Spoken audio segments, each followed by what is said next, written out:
sharing what we actually engaged on last week so that we can remind ourselves of what we have already done.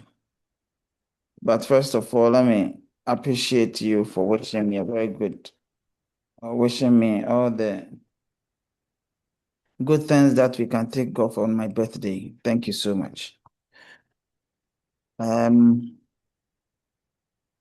Thank you so much. You're welcome, Yes, sir. sir. Yes, sir. Yes, sir. You are grateful, sir. Okay, so You are welcome, sir. let's talk about last week. George, I didn't get you. Sir, you say thank you, and I say you are welcome, sir. Okay, thank you. All right, so let's look at what we learned last week, and then we take it further. So, Sandra Kamasa, what did we talk about?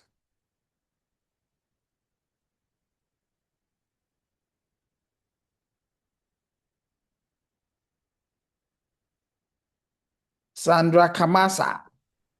Hello, sir. Good morning, sir. Yes, how are you doing? I'm fine, thank you.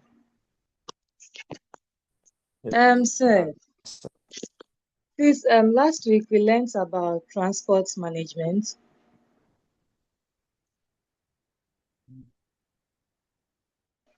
And then we learned that it's the process of planning, coordinating, and controlling the physical movement of goods from an origin to its destination. Hello? Yes, we can Hello, hear sir. you. Yes, please. Yeah, so that was the only thing you learned? No, please. Okay, so what else do you know about transport management?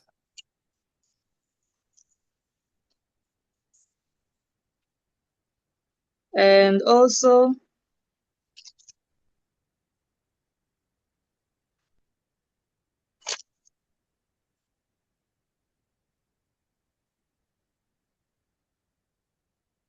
But did you receive the slides?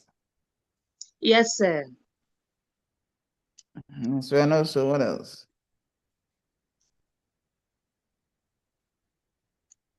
And also, we learned about the types of transport modes, which is the road, the sea, air, rail, and then pipelines. Okay, so Sandra Kamasa is which of the Sandras? Sir?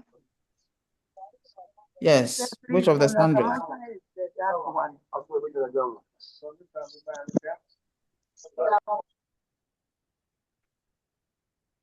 Sandra Kamasa is the dark one. Yes, sir. Brinketia is the fifth one. Yes, sir. Good. All right, Richard Siabi, what did you learn? Yes, sir. So, under the transport management, you learned about the challenges under transport management. And then we talked about fuel fluctuations as well. With this, What about force fluctuation? How does it affect the yeah, transport? so when the price of fuel goes up, it affects these transport sectors. For example, like what is going on in Iran and also in Israel is also affecting these fuel prices in Ghana, which is affecting the transport sector in Ghana. So what are some of the implications? So the price of transport, the cost of transportation will go high. If it goes high, then what?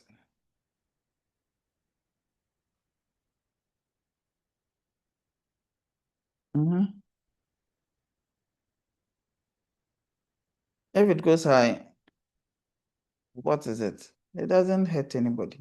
Oh, Hello. yes, Hello. yes, I'm listening. I'm saying if it goes high, it doesn't hurt anybody. Oh, Maybe for example, if you have a budget allocation for the transportation of goods, and maybe the price of fuel rise, you have to add more money to involve the cost because you have to top up fuel. Okay. And also we talk about hello. Yes, I'm here. And also we also talk about the factors under transportation. Factors to consider under transportation. Factors to consider when you are choosing a mode of transport. Yes, sir. Okay. All right, that's fine. Ramatu, Serafina, what did you learn? Who is Dreka? Who is Fedawus P? Please. Good morning. Yes, good morning. Please, I learned about the broad definition of transport management.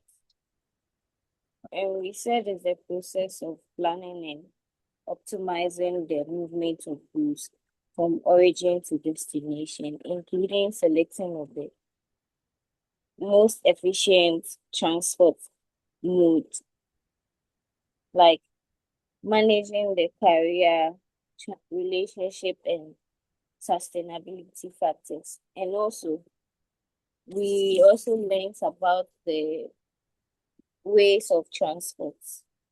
That's the sea transport, the air, by road or by sea.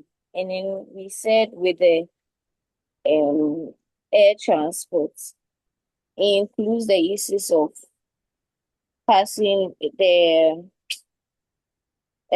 transporting goods with airlines,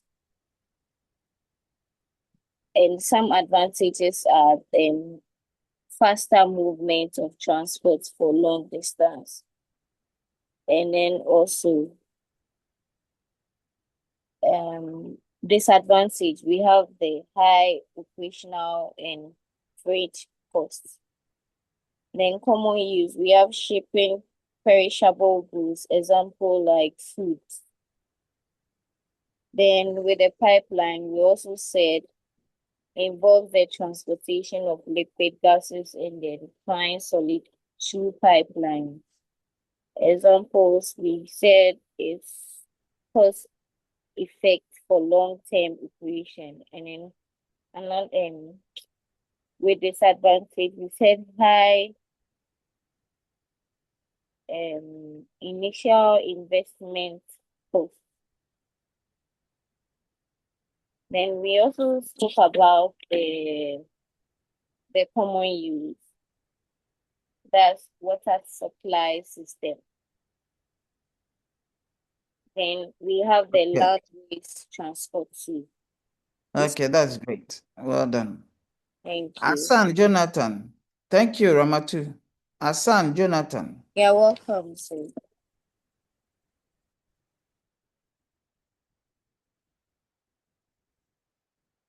Jonathan Asan.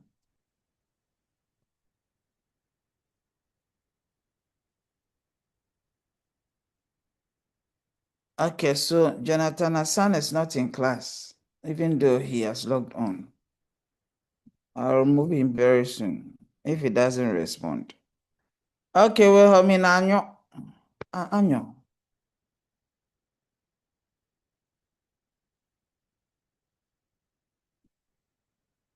Wilhelmina Anyo. Hello, sir. Hi, good morning. Good morning. How are you doing? I'm fantastic, thank you. Yourself? We thank God. Sir, we also learned the factors affecting transport decisions. And we said that some could be cost of transportation. Yes, that includes fuel, driver wages, maintenance, insurance, and toll charges. And also the nature or type of goods. So perishable goods or fragile goods, heavy or bulky goods as well. But if you Yes. look at the nature of the good, how will it influence? So give an example. Please, a question again. Give an example of how the nature of the goods can influence the mode of transport. Here's a typical example. So for perishable goods, like maybe you are transporting tomatoes, that agricultural foods, they usually perish quickly. So for that type of goods, it needs fast transportation, or else it would perish or could lead to cost. Okay. An example can- or another example, something like fresh fish, it might be transported by air or refrigerated trucks. Okay. Thank All you, right. sir. Okay. So the other Sandra. Hello, good morning, sir. Yes, good morning. Sir, please, we talk about transport. You talk about transport management, and then you also explained. You gave two explanations, and then one is the you said is the process of planning or coordinating and controlling the movements of goods from its origin to destination. You also talk about the key functions and some the best career and the route estimation, optimization, sorry, sir, and shipment tracking. And he also differentiated between budget and then income. Is it budget? Budget and cost. Sorry, sir. Budget and cost. You said budget is the planned estimate of an income expenses, while cost is the actual expenses of providing providing a service. Okay, that's fine. Thank you. Thank you very much, sir. Rebecca Sewonu Ohui. Yes, sir. Good morning. Good morning. Are you immigration? No, please. Okay. Okay, so please, we also. Where were you sitting the last time? Sorry, sir. Where were you sitting? Sitting. Yes. I was, I think on your left, I was sitting beside Selena, the prison officer. Okay, yes, okay. Okay. So please, we spoke about the factors to consider in the choice of transport. And then you spoke about speed, how quickly goods or passengers need to reach their destination, and then the nature of the goods. So with Then, speed, how would they influence any of the factors? so with the speed, like how quickly the goods can reach the destination. Then you also spoke about the flexibility. That's the ability of the transport mode to handle diverse routes and changing schedules. So with that, what example can you give?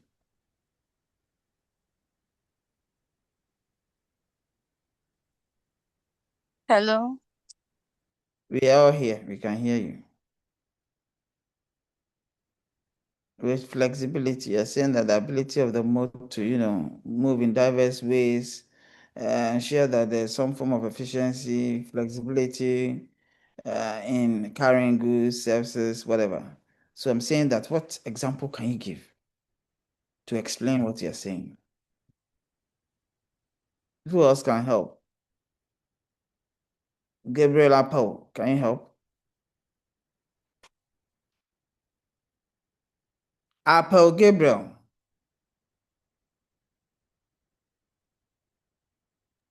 Hello, sir. Yes, Sorry of my network. your network is fine. Talk to Oh, us. so we talked about benefit of effective transport management. Benefit. You I'm mentioned, talking about, in class. Are you you with said, us?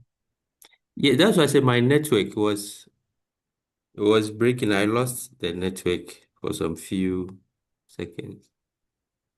Okay, we'll come back to you. Crispin Da, can you help? Yes, sir. Good morning, sir. Yeah, morning. Yeah, please, the question again. Crispin, you're not in class. Okay, I'll come Yeah, back to you. Can class. Adolfo Jamra. Yes, sir. Okay, Sir, good morning. Adolfo. Yes, good morning. Share your thoughts on what she was saying.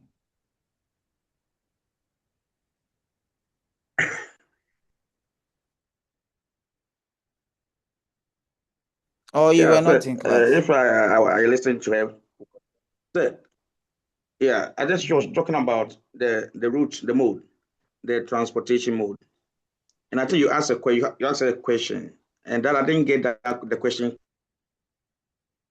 clear. Please, if it can be repeated, so. Hello, Okay, sir. I'll come back to you. Dexon Kofi Quegrin. Sure. Yes. All right. Contribute to what she was saying. So, with the flexibility, it has to do with the ability of the transport mode to handle diverse routes, and then is it the ability to change routes in the course of delivering. So I'm saying that give a typical example. Like what? Okay.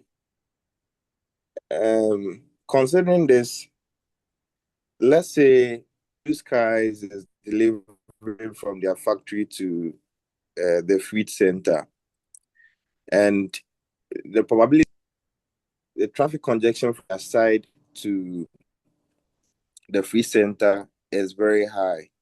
And just as just as it has to do with time in terms of delivery, they would consider using another route just to, and so they would opt for another route in the course of delivering.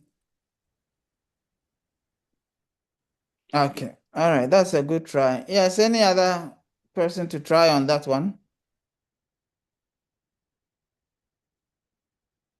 Asan Jonathan, you want to try?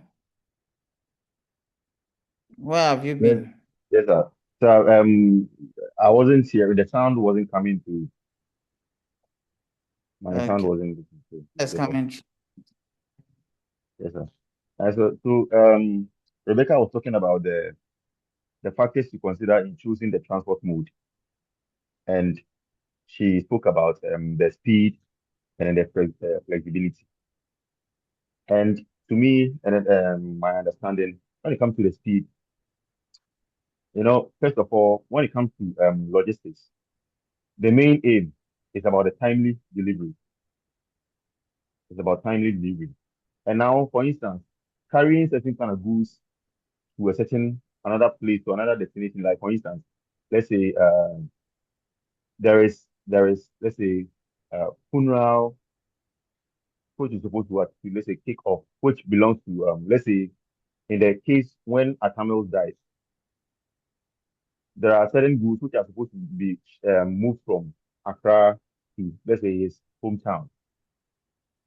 When transportation means is to be selected, speed should be considered because it will be necessary for the goods to be able to, to reach its destination as quick as possible to enable those who are supposed to, to use the goods in preparation of any kind of thing, whether food or anything, to be able to speed up their rate. So, in choosing the transport mode, I would rather choose probably, or even Ghana would choose the helicopter to do the delivery mode instead of choosing a car, because we know that definitely car, even though with the flexibility, yes, so traffic and other stuff what will try to prevent the free movement of the vehicle. So please, Okay, that's thank you much. Thank you. Anthony Asare Mensah, your hand was up. Yes, sir. Good morning, sir. Morning, sir. Sir, please, talking about the flexibility, what I learned is with the road network, it's more flexible than the rail and the pipeline. So I think with the flexibility, it helps movement of goods easily. Okay, great. Justice Asante. All right. Good morning, sir. Very good morning. You are looking good this morning, sir. Thank you very much, as always.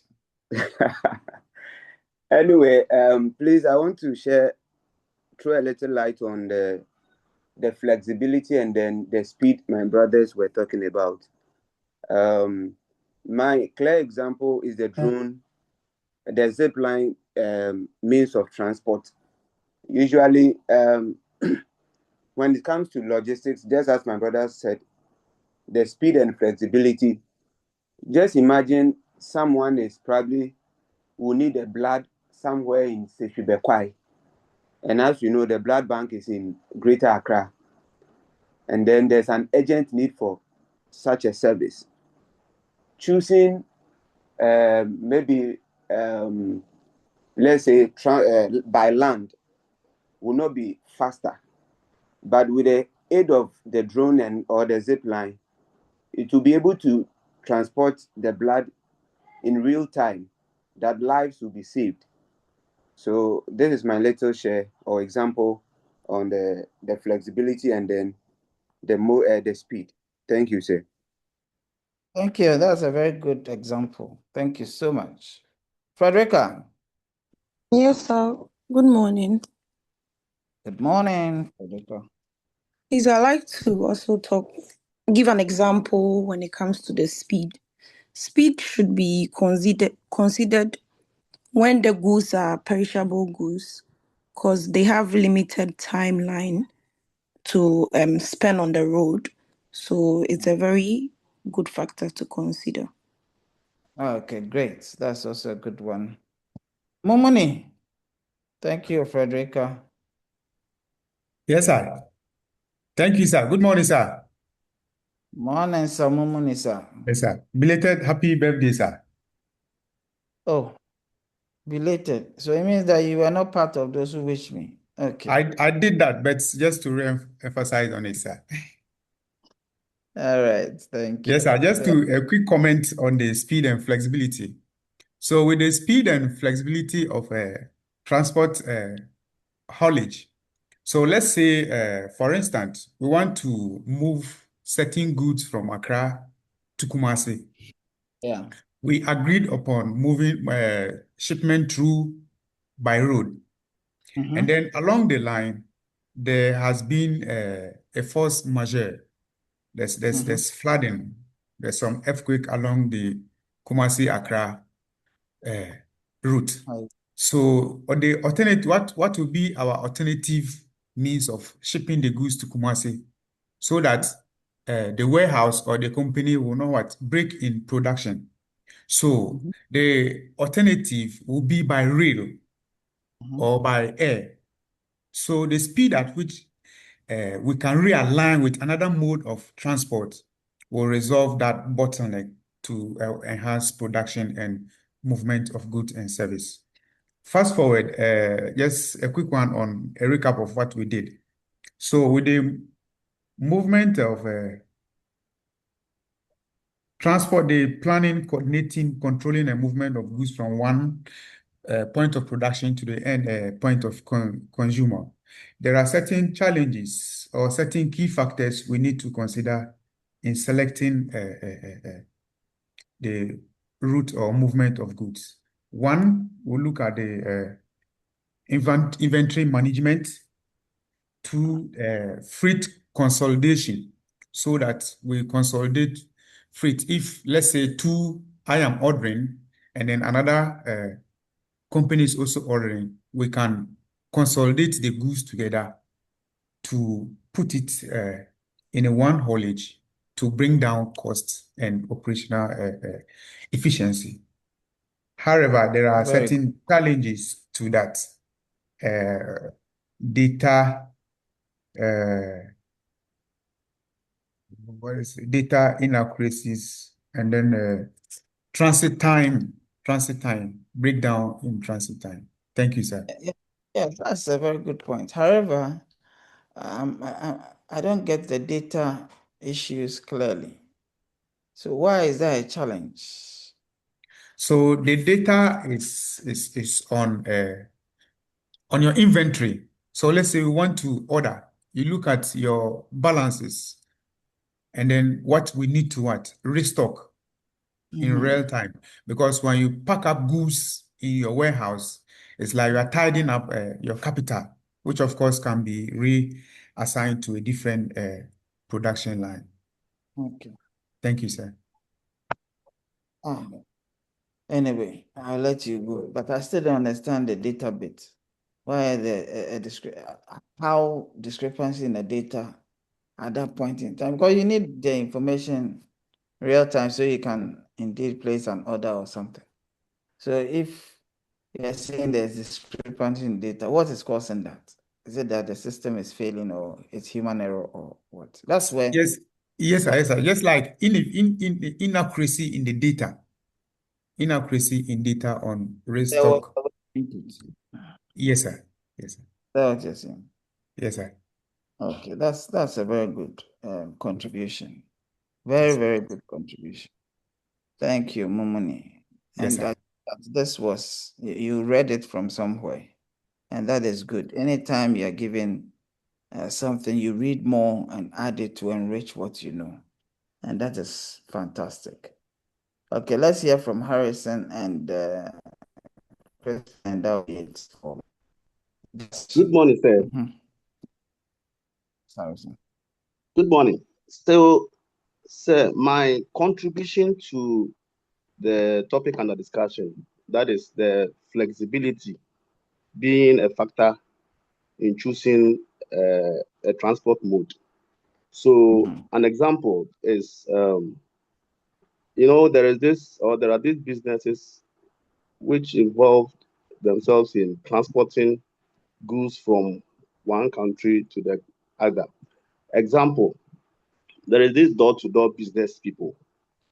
They take goods, those who are outside, our relatives or our family members who are outside the country, if they want to send us items like fridges, televisions, and all that, they do that through this door-to-door services. And what they consider as the best mode of transport is the flexibility, because it makes it very easy for people to get their items on time and at their convenience. That is to their doorsteps. So this is my little contribution to the topic under discussion. Thank you, sir. Very well. Thank you so much. Dan. Okay, sir. Please, I would say flexibility will enhance speed. That is, to say flexibility is the ability to adjust to plans quickly in response to unexpected events like traffic jams, weather changes, sudden increase in demand. So, for you to talk about examples are being able to change reroute tracks to other routes. Maybe you are going somewhere with a good, you get they close down the route. Your ability to reroute the track will fasten, that is flexibility, will fasten the whole the whole process, and maybe or adding extra tracks, sometimes changing the track. All these things will enhance the speed, and sometimes to like switching from one mode to another. For example, maybe there's a snake bite in, maybe let's take it one of the rural villages, which the venomous this medication is needed there, but they don't have it. Let's take it, maybe they're supposed to use car, but looking at the agency of the incident, sometimes that's why they introduce these drones and stuff, and sometimes you might choose to use flight. That flexibility enhances speed and meets the demand in the transport management system. Thank you. Okay, thank you very much. I see Vanessa, Elsie, Fedawus, all of you. Kindly change your names, your full names. Okay, Isa Rakia, what did you learn?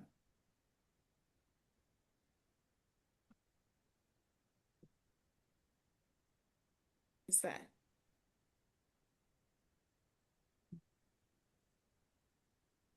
Isa, were you in class? Yes, sir.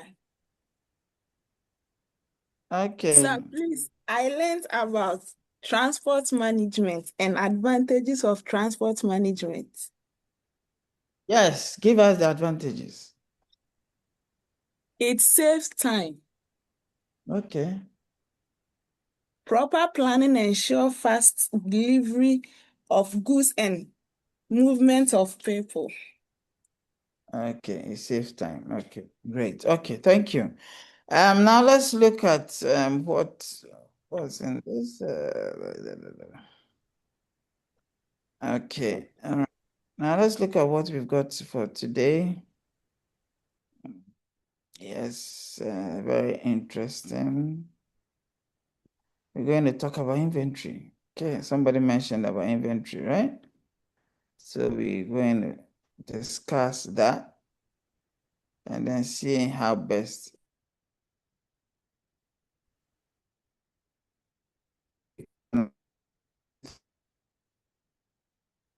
management. Remember,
can you see? Yes, sir, we can see. Yes, I can see, sir. Very well. So inventory, I think somebody mentioned about inventory. You've heard of inventory. What is it all about? Okay, so it will be good that we talk about it to know what it is and how inventory is classified. We also look at some inventory costs. There's something called trade-off. Okay, trade-off that exists amongst some various costs. We also look at when to order and then how much to order. And then also look at what we call the economic order quantity. Just briefs. Okay, economic order quantity. Also look at the different types of inventory that we have. There are even some special concerns with how to manage inventory. We look at a few of them. And then some approaches to managing inventory. So there are some key concepts. Okay, it's good that you know some definition of inventory, how to analyze inventory. There are some costs associated with inventory. Definitely, because you are saying that you want to save costs when you are traveling, you are carrying goods from one point to the other. Somebody mentioned about consolidation, in case consolidation of the freight, so that there is some form of cost management in there and all that. All that is very, very important. And then we look at some types of inventory control systems. Okay, you want to be able to control the inventory so that, why do you need to control the inventory? Why? Why? For 5 months. Tell me why you need to control inventory. Say, Okay, sir. Hassan, oh, say, your hand was not up. I did. I Hello, raised my sir. hand. Oh, you raised your hand. Yes, Hassan. So this will prevent your capital locked up in stock. See, so if you are controlling inventory, if you control inventory in the rightful way, then definitely your capital will not be locked up in stock. To prevent that, right? Yes, sir. Great. Harrison. All right, sir. I think basically to avoid Hold on. overstocking, and then understocking. Okay, to avoid overstocking and understocking. Okay, Gabriel. Hello there. Yes. Okay, so we control inventory so that the company will have the right amount of stock at the right time. Right stock, right time. Yes, Ramatu. How would you? Yeah. Please, we also control inventory to enhance efficient operation, to know when to pre-order and when to, like, what to order and how much to order. Does it also influence you probably wanting to forecast? Does it help in forecasting? Ramatu? Yeah. In a sense, I'll say in a sense that maybe how will I even explain this thing? Use coffee. Use the acquisition of coffee. Okay. With the coffee, with our coffee, how we order, like, how will I even explain this thing? Forecasting is more or less foretelling the quantities that you may need per period. Yeah. Okay, so Okay. yes, so how do you do that with regards to coffee? Which So you we did. check with the stock that we have at the warehouse, and then we order based on that. Yes, please. So and then we also order based on the customers' needs, like their high demands of a particular coffee. Because some people have their what's the name? I want to use a name. Some people have their preferences. Yes, exactly. So we order based on their preference. And then our coffee, so it deals with the intensity. So others want their coffee with a very high intensity. So with that one, it goes faster than the ones with a lower intensity. So we call it taste and preference, right? Okay. Taste and preference. Okay, good. That's awesome. Ah. Okay. As assembly. That's right. What is she saying? Assembly else. Yes, sir. Your hand is up. Yeah. We can also control the inventory to avoid waste because some of the goods are perishable.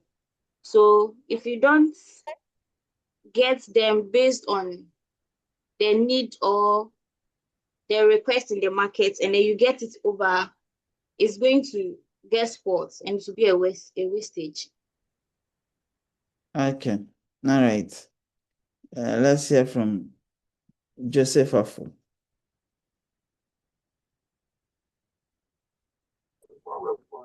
Hello, sir. Yes, sir. Yes. Hello, sir. Yes, sir. Sir, we also control inventory to improve decision making. How does that come about? Sir, it helps in I think let me say forecasting and then in data purchasing. It helps in forecasting and data purchasing. Yes, sir. Yes, it helps you to forecast. Okay, so what we can also say that is that it helps you to manage your data efficiently so that you have very valuable data on your stock so that if you are even forecasting, you can get it as close to right as possible. And then it will help in decisions with regards to replenishment. It can help you to know the mode, the type of mode you should even utilize because you're looking at speed, the nature of the product, etc., etc. Are you getting me? Yes, sir. Yes, sir. Thank you, Yes, sir. Sandra. Okay, thank you, Afu. Sandra, you have the last word, and then we can move on. Thank you very much, sir.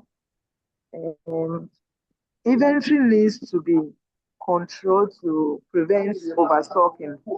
Because sometimes if you do not control inventory, your business may end up buying too many goods.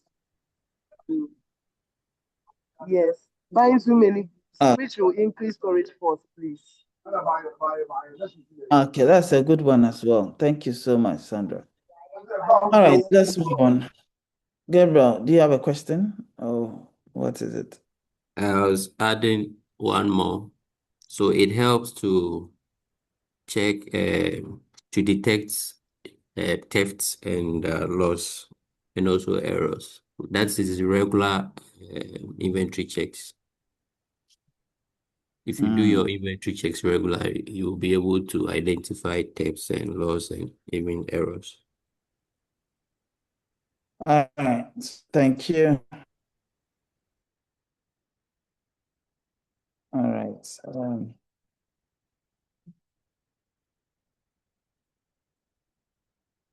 Okay, let's move on then. Yeah, so these are some of the things that you may want to be looking at as we get along. Maybe later on, you can look at some of these key terms.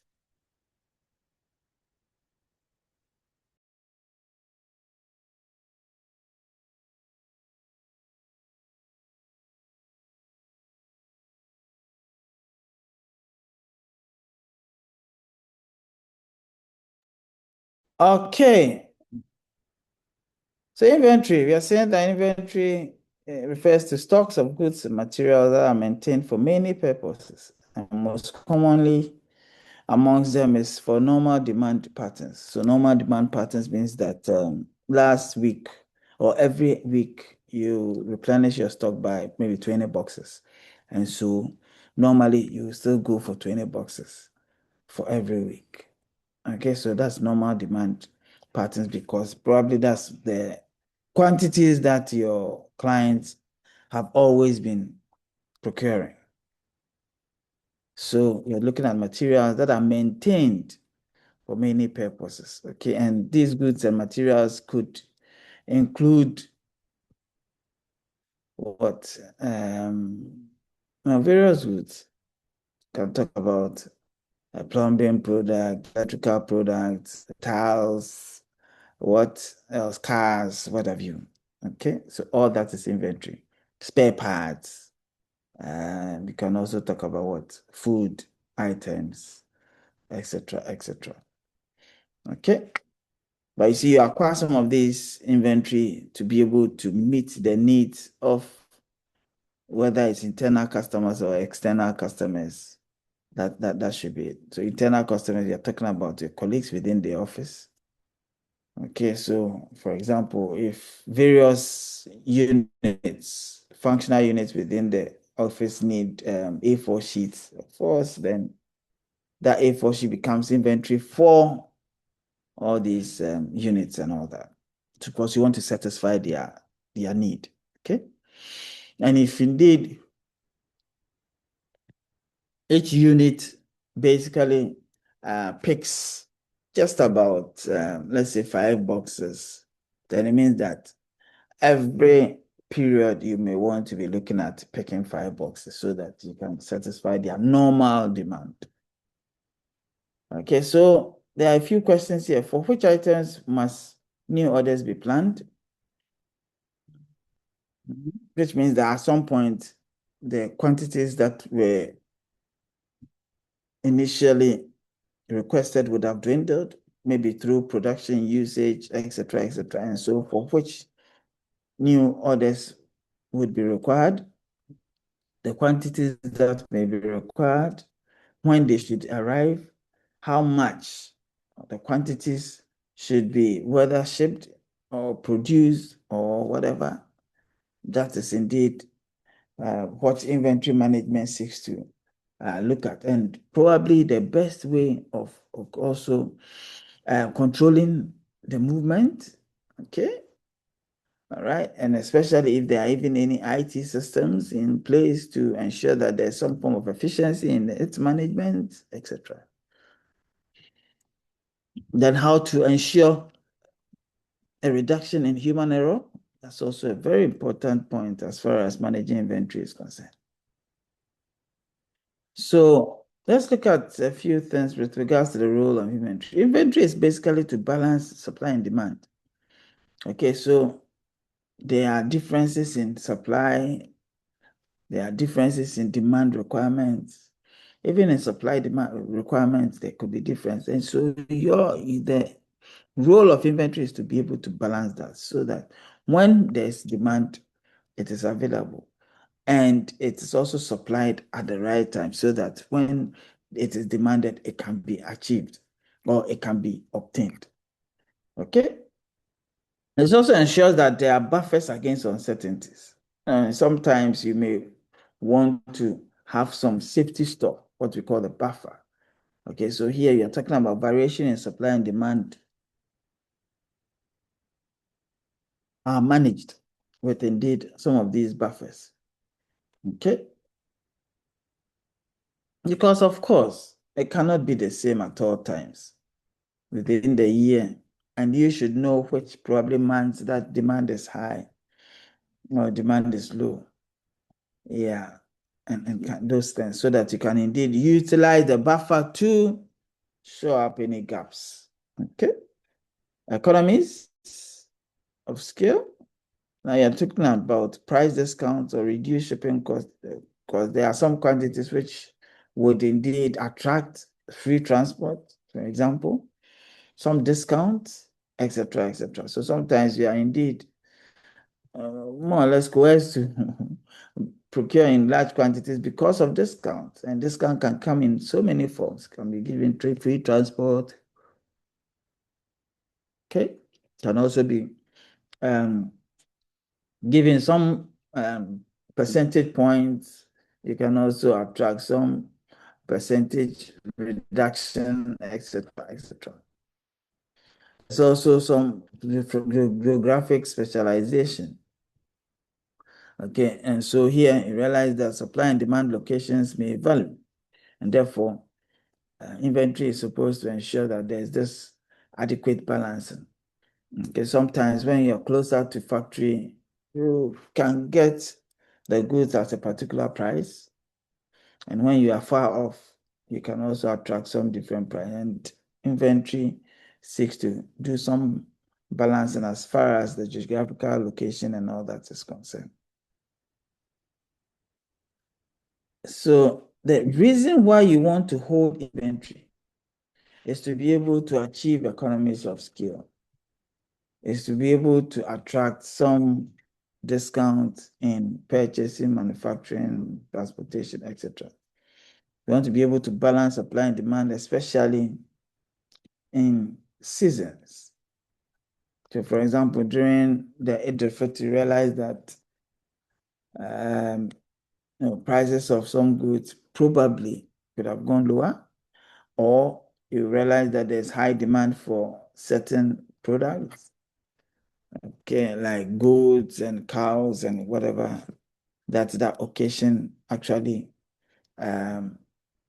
attracts. During Christmas, you have all manner of drinks, water, and all those things, quantities requested going up or quantities demanded going up and all that. So indeed, sometimes there are upward trends as far as some of these products are concerned. Again, you want to hold it to be able to ensure that some manufacturing can go on for some special occasions, some special companies, etc. So you realize that several specialized plants can also ensure that some key products for special distribution to various warehouses are done. So no product actually moves until information and cash actually follows. And so you hold inventory based on the information that you indeed have with regards to what customers are looking at, how best to manage the market, how flexible you want to be, and all that. All these play a very key role in ensuring that that happens.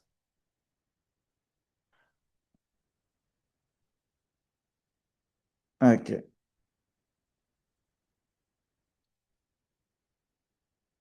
So you also have inventory in order to, ensure that you don't worry about price increases.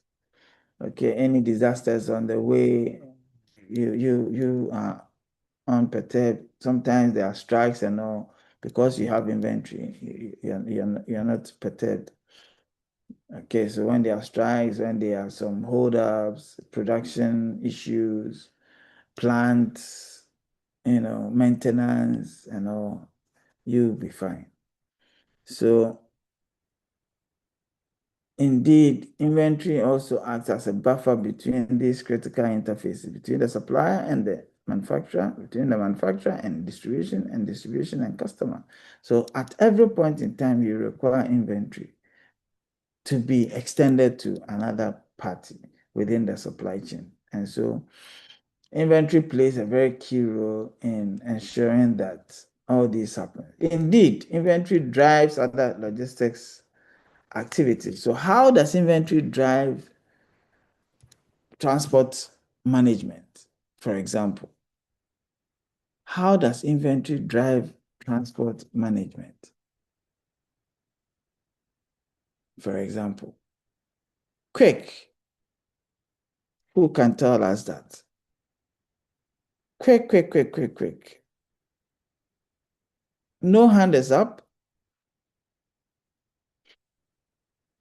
Good, Hassan. Sir, please kindly make your questions clear. My question is very clear. Hassan Jonathan is very, very clear. Sir. What's the question? For when it comes to inventory, the question is that how does inventory drive transport logistics? Transport management. Yes, sir. So basically when you talk about the inventory, it's all about the stock. So if it's about the stock, and then first of all, we know that even with the goods inflow, logistics is definitely needed. And the goods outflow, that is from your after production and then packaging, when the goods are made ready from the producer to the customer, it will still need the transport management system. So please, that's my understanding about how that the logistics how that the inventory drives in transport management. Oh, it started well, but eventually you missed it. Okay, let's hear from Gabriel. Okay, so I will talk about the warehouses, the location of the warehouses. So when we say warehouses, we are talking about the inventory. So for How example, okay, inventory as a is there, driver. Wait, I've not talked about warehouses. I am talking about inventory and what? no, I'm trying to make a point. You said how does inventory drive logistics? Transport management. Yes, so Okay. that's what I'm saying. Okay, you go ahead. Maybe it's in the pipeline. So for example, if stocks are kept in many warehouses, it gives more local deliveries. So let's say if your stocks are centralized, the longer the distance when you are transporting. Let's say I have a big warehouse in Accra here, only in Accra, and my transport I distribute to, let's say, Western, Eastern, Volta. So it becomes very long. So if I'm able to put another warehouse in Volta, all my customers in Volta, the distribution will be fast and short. Okay, now you're putting all the others. So from this example, you're saying that inventory is a driver of distribution, inventory is a driver of transport, inventory is a driver of warehouse management. Are you getting me? Yes. That's why the point is that it is a driver of other logistics activities. Are you getting me? Yeah. Okay, let's see what Suleimana also has to say.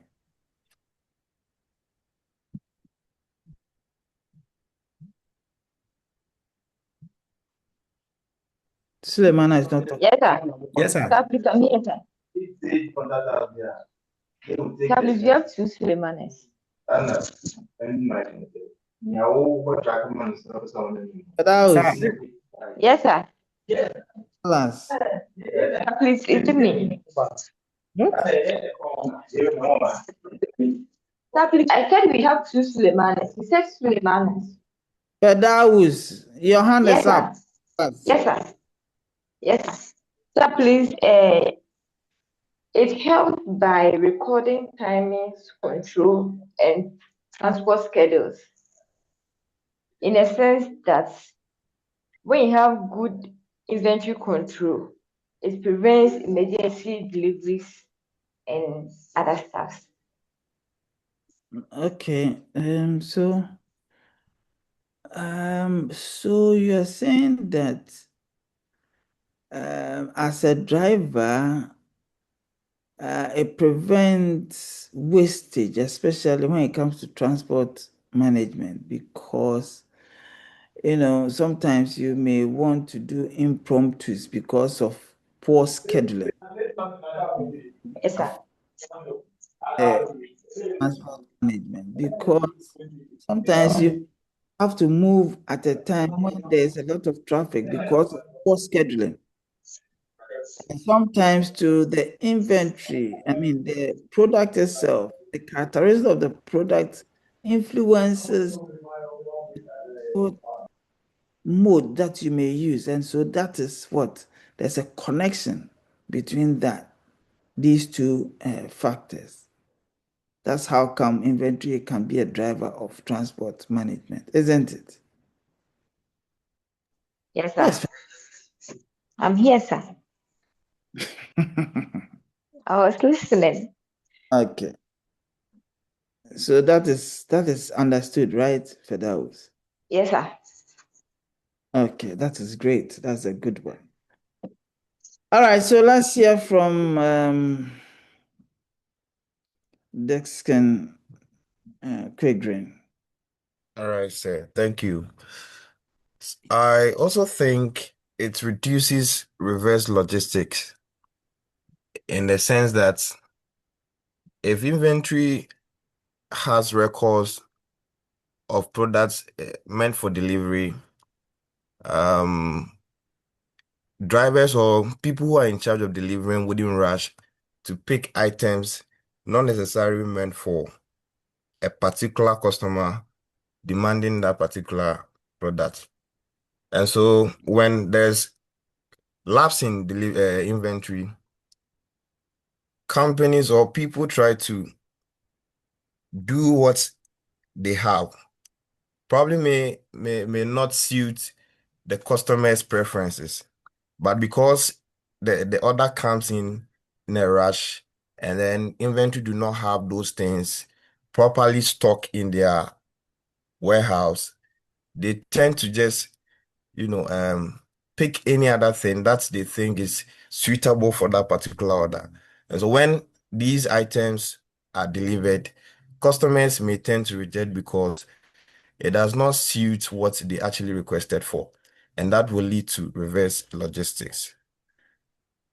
Thank you. I think that's also a very good point. Well explained. This question I'll bring in your exam. So please, because they're very interesting, and I like the way all of you are answering the question, because I want you to be able to answer the questions that I give you. That's what I'm telling you. How inventory influences other logistics activities. Very nice. I think Sulemana, Mumuni, or your point has been made by someone. If not, okay, Harrison, tell us. Harrison.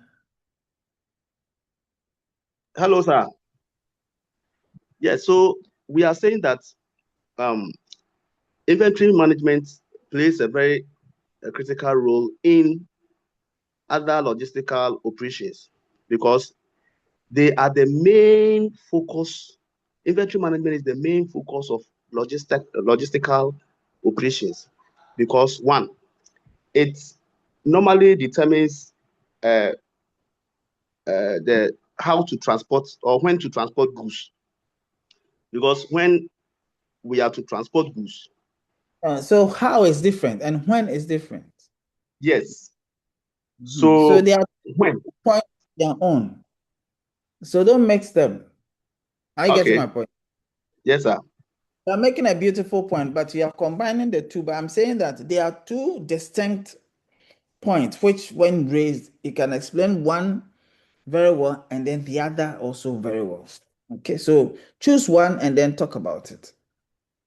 Okay, so how the how to transport the goods. Okay. The how to transport the goods. So inventory management would call for maybe reduce cost holding. It will call for a reduction in the cost of holding the goods, maybe in the warehouse and all that. And we know that logistical operations include transportation, warehousing, and the others. So it is the inventory management that will call for the transportation of the goods, and it will also call for the maybe the best when you are selecting the best mode of transportation. It is the inventory management that will determine that. So this is one of the drivers this is one of the drivers of inventory management on the other logistical corporation. Okay, that's great. Great. Yes, Crispin.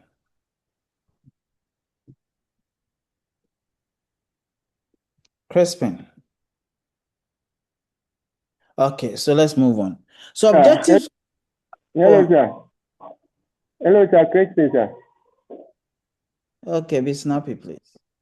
Yes, sir. So to talk about how it drives, sometimes when we talk about the mode of selection for transportation, sometimes like high value or urgent inventory might go far by air, or bulk.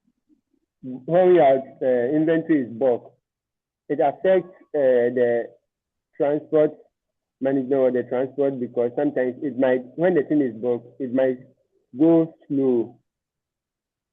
And we take a point like maybe seasonal fluctuations.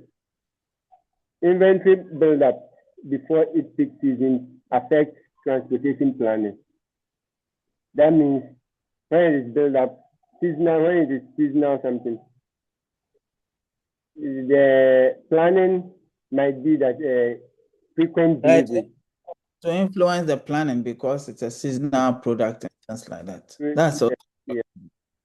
Thank you. Because, for example, if a particular product is in season, maybe cassava or plantain is in season, it will definitely influence what the kind of transport you may want to utilize for a period. Because now there's bumper harvest, you need a bigger truck, blah blah blah blah blah blah, and even where you should even distribute them to, distance wise and all that has to be calculated effectively so you can efficiently do your supplies.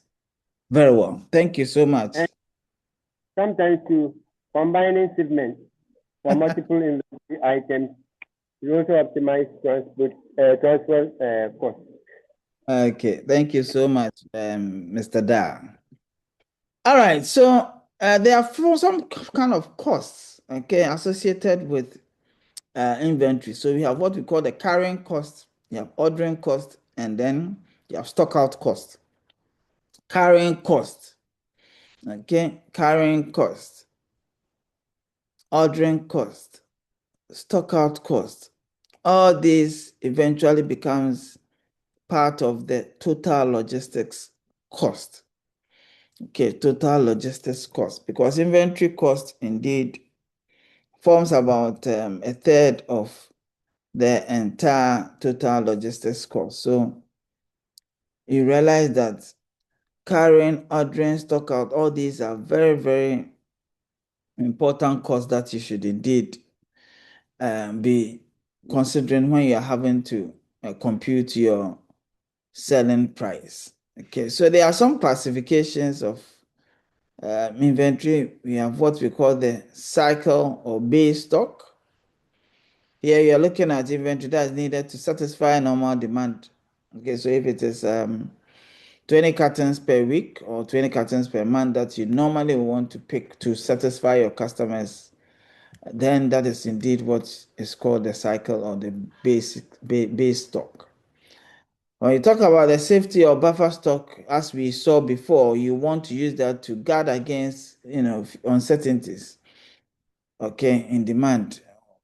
Because probably Easter is popping up, and therefore, there may be a surge in demand for a particular product, and so you want to have some buffer to cushion or as a stopgap. Again, you can talk about in-transit stock, okay? And so here, those stock that is en route between various fixed facilities. Remember, it is fixed facilities, such as a plant and a warehouse, okay, or a plant and a production site, or a production site and another enclave. When it is fixed en route between them, you call that pipeline or goods in transit or stock in transit. You can also talk about speculative, okay, inventory that has been held for several reasons. Okay, some people may want to hold stock because of the Russian-Ukraine war. Before it started, you realize some people had to indeed have some speculative stock. They are stocking it. Why? Because probably there's a projected price hikes, right? And therefore they want to be able to look at that or potential shortage. And so if there are some various storage tanks that has to be built quickly to be able to hold stock, yes, those have to be built quickly to be able to hold stock. Why? In order to avert any potential price increases that may affect operations for that particular company. There's also something called psychic stock. Look for that. Psychic stock. Look for that. Okay? Next week, you come and tell me. Now, there are various classifications. You have the raw materials as stocks, you have work in progress as stocks, and then you have what? Finished goods as stocks as well. So all these are classified as inventory. Okay, raw materials, right? So for example, what is the raw material for chocolate? Raw material for chocolate. Cocoa beans. The cocoa beans. Okay, cocoa beans, good. And so when you process the cocoa beans, it becomes cocoa powder, right? Yes, sir. So that can be work in progress. And the finished good can be what? Can be The chocolate. The chocolate. Yes. Okay. So there are these costs. Let's look at the various costs associated with inventory. I said that there's inventory holding costs associated with holding the inventory. So if you, yes, Justice. Okay, sir, please, I want to find out if cocoa beans is the raw material for chocolate, and then the finished goods, which is the chocolate itself, becomes the finished goods. What is the work in progress as considered as part of stock? Thank you, sir. Oh, I think that we mentioned that, the cocoa beans are processed into cocoa powder. That is work in progress. The powder is also a stock. Okay? And then if the chocolate is made from the cocoa powder, then the chocolate also becomes stocks. All right? And different stocks, different classifications are used in different organizations. All right? So if you go to Ghana Rubber Estates Limited, maybe the rubber that they harvest from, I don't know what the name is, but what is harvested from the tree may be their stock.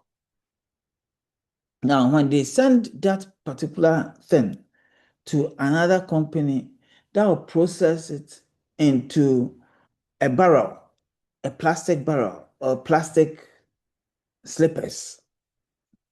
Those who process it would also utilize that thing that they have collected from the tree as their stock. When you and I, who are retailers, go to procure these slippers and barrels and chairs and whatever, plastic chairs, plastic barrels, plastic whatever, and all these plastic products, we bring it to our place and we start selling. That is also our stock. Are you getting it? Yes, sir. Good. So there's also what we call, as far as the carrying cost is concerned, there's obsolescence cost, there's inventory shrinkage, there's storage costs, handling costs, insurance, taxes, interest costs, etc. So all this culminates into the carrying cost. So obsolescence cost, basically, you're talking about if some of the items get spoiled, whether it's on the way or in the warehouse or as a result of maybe poor storage as it's moves from one point to the other. That's all carrying cost. Inventory shrinkage, for example, the inventory as a result of pilfering, people steal, and the inventory shrinks, becomes smaller. Or poor environmental conditions can affect the inventory. And so that will lead to some form of obsolescence, and then the inventory will shrink. Again, storage. Storage cost, if it's in a warehouse, for example, if it's a storage area, the security, you pay for it. Okay, you pay for handling, you pay for the computers, the softwares that you use and all that. All that is part of the storage cost. Handling, people who carry it from the truck to the warehouse, they will pay them and all that. The machines that are supposed to be used, maybe they use electricity and all that to charge them and all these forklifts and all. Some of them may be fueled. They may have to be fueled and all that. All that is cost. You need to insure the place, you need to insure the trucks, you need to insure whatever. That's all part of it. Sometimes even you need to insure because of health reasons, safety reasons, and all that. The taxes that we have to pay as far as this inventory is concerned, moving from one point to the other, you have to pay. The interest cost, for example, if you have indeed borrowed some money from the bank or from some financial institution to, procure some of these, you need to pay the interest. Even bank guarantees, you need to pay the interest and all that. I see some hands up. Any questions? All right, sir. Sir, please, I want to ask a question here. You know, I was the stock manager of Guinness Ghana Limited. We were the suppliers of Guinness products to final consumers. So we were distributors. And then there was a time the truck carrying the products, the Guinness and then the malt and all that. When it got to the destination, the delivery point, it did not enter the yard, but the whole thing, the truck carrying this one fell off, and the products, all the bottles and all that, they all got broken. So at this point, I want to ask, would you describe that as a holding cost? Because the truck got to the premises of the distributor, but it did not enter. Hello, sir. Listening. You're saying it did not enter. Yes, it did not enter the warehouse, the yard of the distributor. Mm. And the truck fell off, so there were breakages and all that. And I'm asking, would you describe it as a holding cost to the manufacturer or the Guinness company? That is one. And if it had entered the yard and it had fallen off, would that also be a holding cost for the distributor? That is the question I want to ask, because it's an experience I had. Okay, so you see, there's something. Okay, so we'll come to. I'm not sure that at this stage we'll talk about Incoterms, but okay, let me take it this way. You have not delivered, have you? So you are still holding the product as a distributor. You have not handed it over to the buyer. So all the cost is upon you until you hand it to the buyer. Then the buyer then takes it from the buyer will inspect it and all that, and make sure everything is fine. Take delivery, sign that, okay, sign your way bill, sign your invoice. And then that will then means that you transfer all the risks, obligations, everything to the buyer. Until you do that, you are the one handling or holding or the inventory. And so all the carrying costs is upon you. All the storage, handling, insurance, whatever, breakage, obsolescence is on your head as a distributor until it's a signage, there's some form of inspection, and then you have your invoice, your way bill, and all that signed by the receiver of the goods. Are you fine? Yes, sir. Exactly. I'm okay. Yes, Gabriel. Because I wanted to ask something. Okay. So before I ask my question, so for his case, unless maybe it's S-Works, you went to the premises to pick the product yourself. In that case, when you are coming in, you get accident or something, that one the cost is for you and not for the owner. So Paul, that's why I said we will get there. I mean, it's not everybody who understand that. So my question is, how will you differentiate WIP and then semi-finished? Oh, but they are basically almost the same. They are the same. Work in progress. Okay, since we sometimes use both in an organization. That's why The change. I mean, it means probably the same. Yeah. At this level, let's say it's the same. The same. Okay. All right, let's move on. Inventory costs. There's also ordering costs, okay? For those costs associated with ordering the inventory itself, such as making all the calls, all those receiving the calls, you pay them and all that. If you have to use the internet to send messages, to place the order and all that is indeed part of the ordering cost.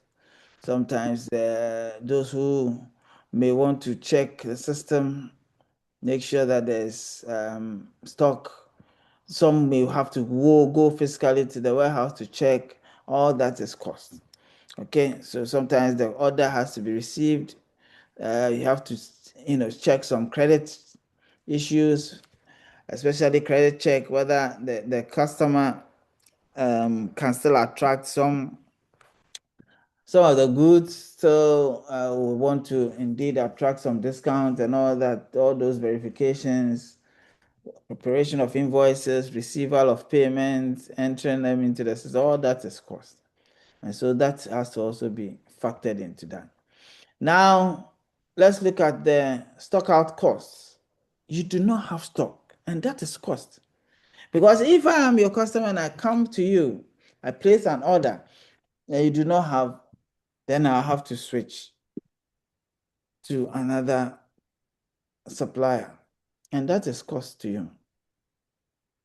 Okay, because I may not come back if I get a very reliable supplier, especially when the switching cost is not that much. I'm not really affected. Okay, so here is the penalty that you pay as a result of, being out of stock. And the penalty can degenerate into disloyalty and severing the relationship entirely. You know that, right? You know that, right? Yes, sir. Yes, sir. Okay, very well. So these are the three types of stocks: carrying, holding, stock out cost. Okay. Let me leave this one. Sometimes you need to look at some trade-offs between carrying and stock out. Okay. Higher inventory levels will lead to what? Higher cost of what? Handling and all that. So it means that you need to play around it and see whether if you have a lot of inventory coming in, the transport cost and all that would also would not affect your pricing. Okay. And because it will also enhance and lower the chances of stock outs costs, all that will have to be looked at. Okay, so it all depends on how your product moves and all. So those decisions are very, very important to be taken because you understand how your stock movement is. All right, so that's where the trade-off comes in.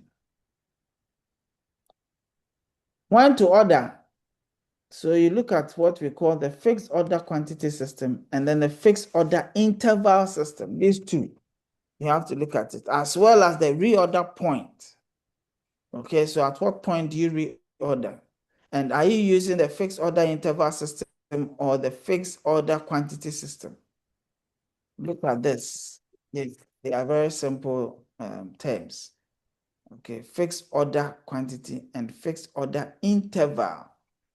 Okay, so look for them. It's very simple. So if you want to reorder, look at the reorder point. What you do is that you look at the daily demand multiplied by the length of replenishment cycle. When do you have to replenish? So you multiply the daily demand by when you have to, the extent, the time you have to replenish. If you want to look at the reorder point again, especially when you are not really too sure, you add what we call excess, which is the safety stock, right? You have to add it so that at least you can cushion yourself. So when to order is what I have talked about. Let's see how much to order. How much to order? You use this formula. Okay. How much to order? So you're talking about how much you need to spend to place an order. So how much to order? So we have what we call the economic order quantity. Economic order quantity. So it's the minimum order rate you need to what? Place an order. Okay. So every time your stock level has to be, let's say 50 boxes. Now you have set your system in such that when it is around 40 boxes left, or let's say no, less than half, maybe 20 boxes left, that is when your reorder should come in. Okay, and that is when your economic order quantity now kicks in. Okay, so you look at then the most economic order. That's when you can keep the business afloat. It will not tie your capital down and things like that, so that you can indeed serve customers very well. Okay, so EOQ is equal to a square root of 2AB over C. Have you seen the formula? Yes, sir. A, Yes, sir. B is the administrative cost per place in the order. C is the carrying cost of the inventory. Okay, so you can make it in cedis. All right. Okay. If A is 10, B is 15, and C is 20, what would you get? If A is 10, B is 15, C is 20, what would you get? Sir, please, A is what? 10. 35. B is 45. 15. A Hey, is 10. C is sorry. 20. Where's my And calculator? then Distance, if you don't take your time, you miss it. All right, take your time. If you don't take your time, you get it wrong. Remember, it's 2AB over C. What is 2AB? Calculate that first, and then you divide it by C. Calculate that first, and then you square root it. So you said A is what? 10, A is 10. B is 20. No, 15, 10, 15, 20. A is 15. Ah, did you say A And is, then A is 10? C is He said 20. A is 10, A is No, 10, A B is is 10, 15, B 15, and then C is C is 20. 20. So it will be 2, and then 10, and then 15 over 20. Hmm. So the answer is 30. Hey, Monto Obama. Hey, it's 30 what? Percent. So it's 30 cities or dollars.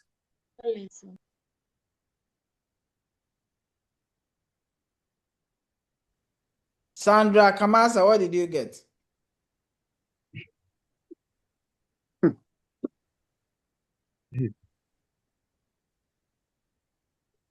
In Okwenu, what did you get? No,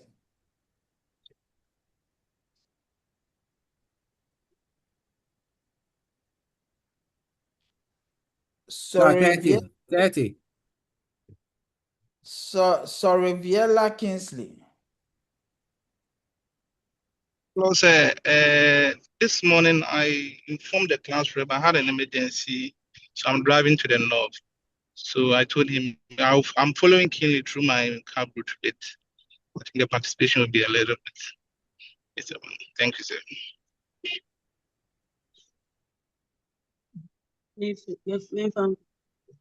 I didn't get this information though. Osman Abdul Samed, what did you get? Hello, sir. Yes. You've not done the calculation, have you? No, I was having a network challenge. I just Oh, rejoined. I thought as much. Okay. Frederick Amensa, what did you get?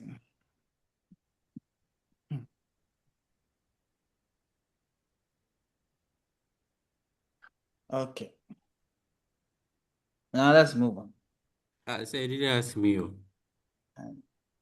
So I know those who are paying attention in class and those who are not. So I got 3.87. Okay. So I got 900. Yes, I got 3 point, the same, 3.8. Yes. That's why I was saying that take your time and do it, else you get 5,000. Yeah. So please, I had 1.2. Worry. Okay, let's move on. I Okay, got so 18.4. I got 7.2. This is fine. Thank you. Let's move on. I got 15. At how much to order? Now, this we are looking at in units. So how much to order in monetary terms? Now here you're looking at in units, okay? So with regards to the units, you add an I to the C, which is the dollar value of the inventory per unit or the cedi value of the inventory per unit. Do you understand this? I'm saying that with this, you're looking at what? The quantity in monetary value. Here, you're looking at it in units values. Okay, so in units, you have to add an I to the C, which is the cedi value of the inventory per unit, per one. So if I is 100 units, then it means that it has to be what? I by the carrying cost of the inventory. Are you getting me? Yes, sir. Exactly. So if I is 100, what would the EOC be using the same 10, 15, 20?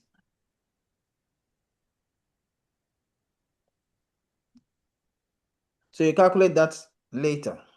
Let's move on.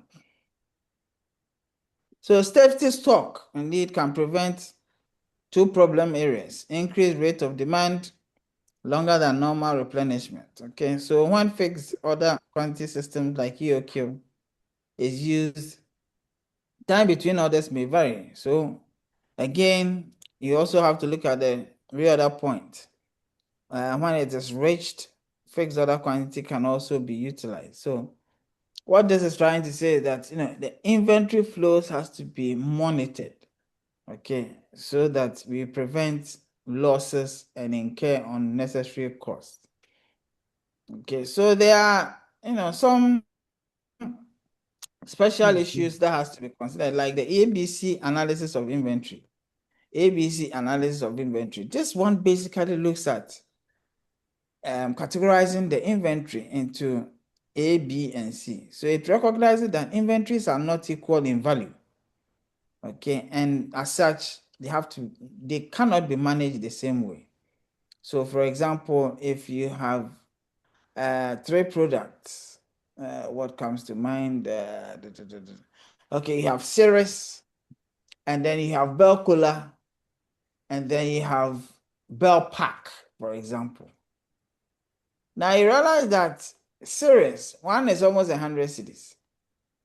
And then if you have Bell Cola, one is about maybe 10 cedis or so, or let's say 15 cedis. And then if you have the Bell Pack, which may cost you 5 cedis, you cannot treat all of them the same. Why? Because of the value that is placed on each one of them. Indeed, sometimes where it is even kept will be different, or the storage area will be so different, because why? The value is what you're talking about. When you indeed are able to sell just 10 packs of Ceres, you may make 1,000. But if just in case if it's 100 cedis per one, and you have 10 in a pack, if you sell 10 of them, that's about even 10,000. You understand? So if you just oppose that with the quantities you have to sell the Bell Pack, which may be 5 cedis, you have to sell like 10,000 of the Bell Pack before you're able to get the value that will commensurate with what the value of the Ceres is. And therefore, different attention have to be placed on these products. That's what the ABC analysis is talking about. Again, inventory turnover, you want to know the number of times the inventory is sold in a year. That will tell you whether you are indeed moving forward or you are moving backwards as far as managing your business is concerned. So these are very, very important points you have to note. Okay, so if you want to indeed also find out your inventory turnover, you may want to look at the cost of the goods that you have procured and then look at what? The inventory average. Okay, inventory average. You have to divide that by the inventory average and you may want to get what the inventory turnover is all about. Another important aspect of your inventory is to look at complementary products. Okay, if you are selling blades, why don't you add razors? Okay, if you are selling cutlasses, why don't you add what? What can you add? Polish. If you are, why don't you add polish? Wellington boot. Okay, Tapping machine. pumping machine. Okay, and again, you have to also consider some substitute products. Okay, all right, because they can fill in the same and probably even do better sometimes. Okay, so once you have the innovator product, it's important to also have the generic product. It's not as if the generic product is not good, but it's also it's more like a substitute. Why, if you have Milo, why don't you get rich choco to somewhere? You understand? So these are all substitute products which affect inventory and has to be considered. So if you have high inventory turnover, it means that you have fresh inventory all the time, isn't it? Yes, And sir. your risk is indeed reduced because then obsolescence do not really come in and all that. And your total carrying cost is considerably lower, as well as enhanced productivity because then there's a lot of activities going on. But there are some dangers as a result of high turnover. Stockouts may mean lower sales to you, and it means that every time you should be able to manage the stocks as assiduously as possible.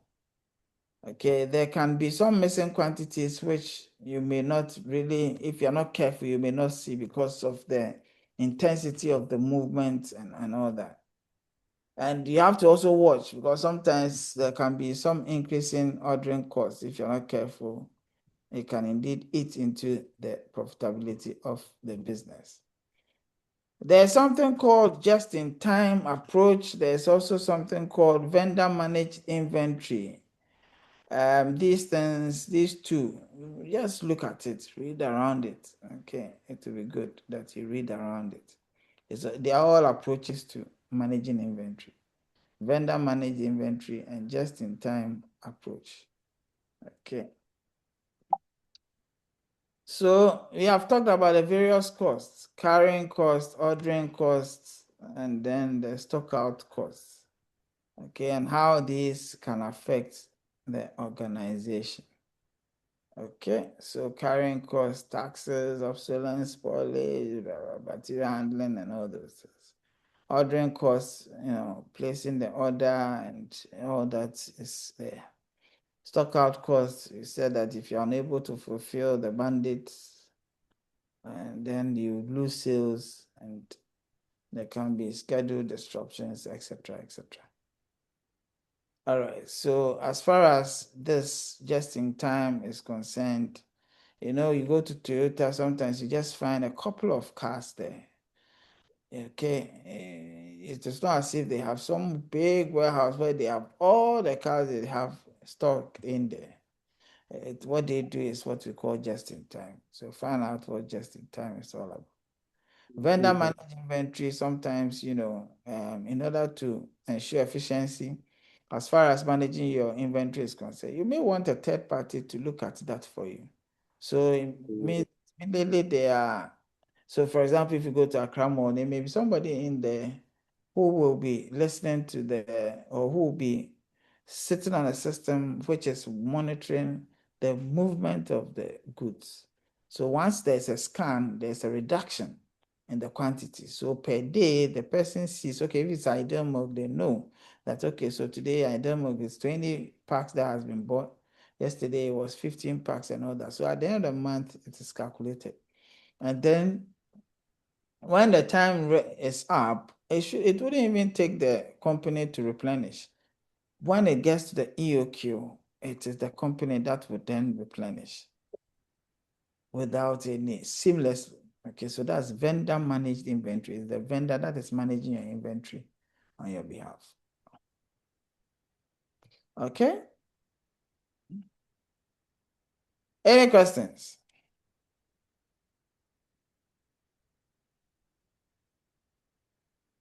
Any questions? Can you hear me?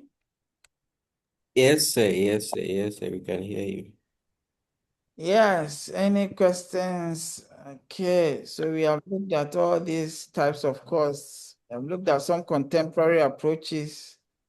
We've looked at ABC over what it's all about. We've looked at how much to order, when to order, inventory cost, holding cost, stockout cost. We've looked at inventory classifications and all that. We've looked at some costs. We've looked at inventory, why inventory drives other logistics activities, the role of inventory, reasons for holding inventory, and what inventory management is all about. Right. Yes, Gabriel.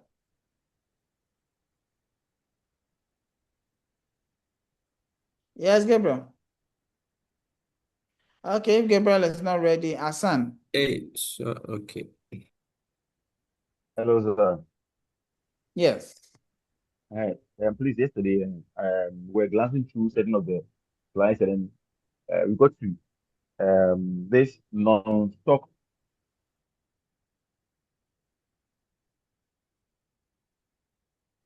procurement. Non-stock procurement. So please, I wanted to I want to understand that non-stock procurement, stock to order, and then looking at the just in time, the JIT that you just spoke about.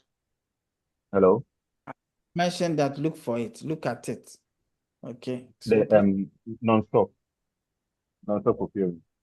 What? Non-stop. Non-stock stock. Non-stock procurement. What is non? So you're asking me what non-stock procurement is? Yes, sir. I came across it yesterday. We were deliberating on it. We tried to like do this thing, but it's like we weren't very convinced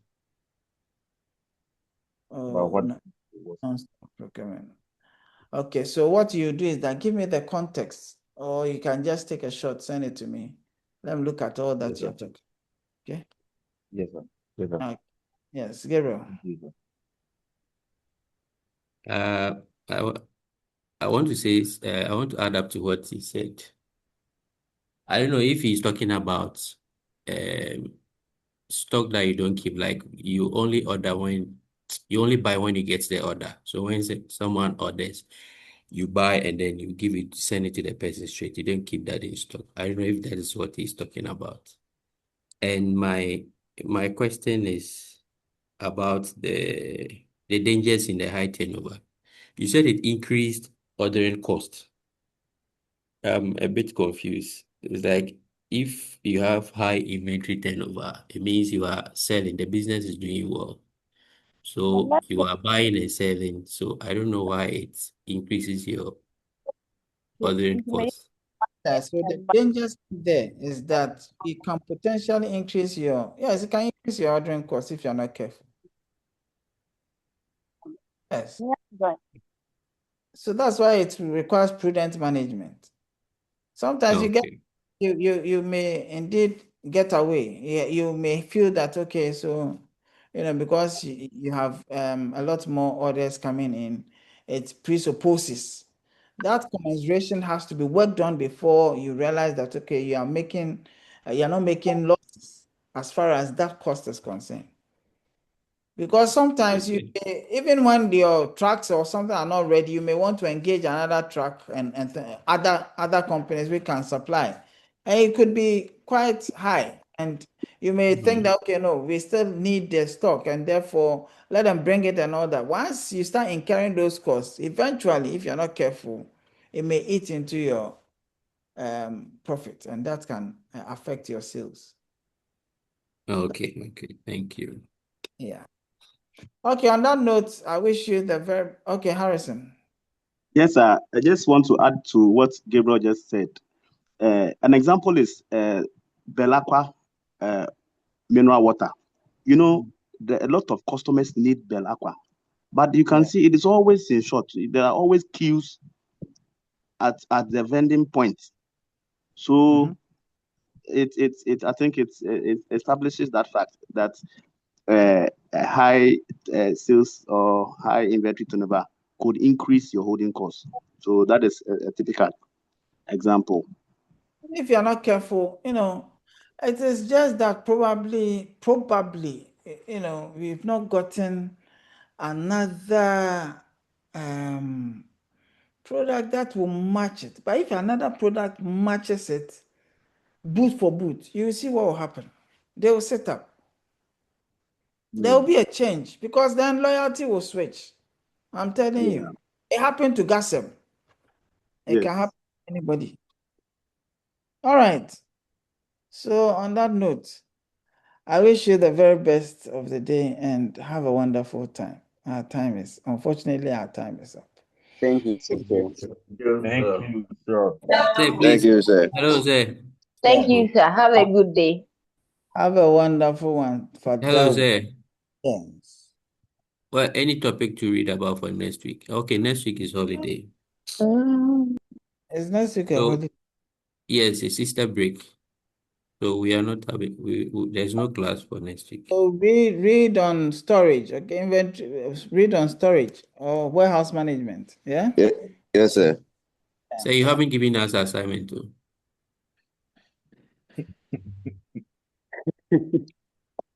I told you I'll give you an assignment.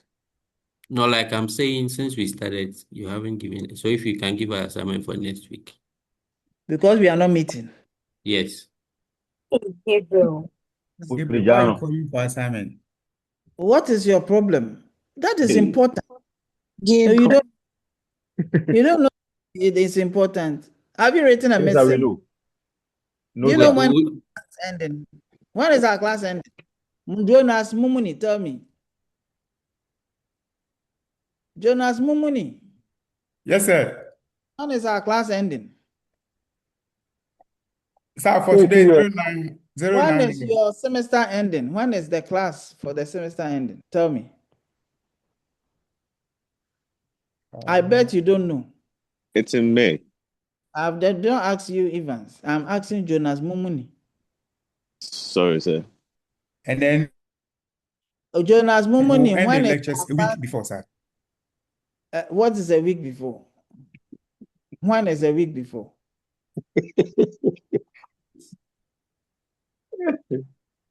Hey, Joseph. All right, it's fine. Good. Have a good. Don't come and spoil my day. Your assignment will come. Thank you. Yes, sir. Gabriel. Yeah. Hey, Gabriel. Gabriel,